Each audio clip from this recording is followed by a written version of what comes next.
आज स्वामी सांगतात, तुला जे हवं आहे ते तुला मिळणारच आहे.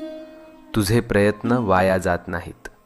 तुझं मन दुखतंय म्हणून देव शांत बसलेले नाहीत. ते फक्त योग्य वेळ बनवत आहेत. तुझ्या आयुष्यातून अडथळे शांतपणे दूर होत आहेत. तुला दिसत नाहीये, पण परिस्थिती तुझ्या बाजूने फिरते आहे. ज्याला तू डिले समजतोस ते खरं तर प्रोटेक्शन आहे. तू विचार करतोस, मीच का स्ट्रगल करतोय, हे माझ्याच आयुष्यात का होतंय? कारण स्वामी तुला तयार करत आहेत. तू जे मागितलं आहेस ते मोठं आहे, आणि मोठ्या गोष्टी मिळायला मन, विचार आणि आत्मविश्वास तयार असणे गरजेचं असतं. आज स्वामींची कृपा तुझ्या भोवती आहे.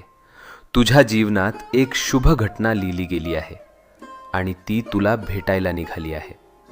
तुझ्या चांगल्या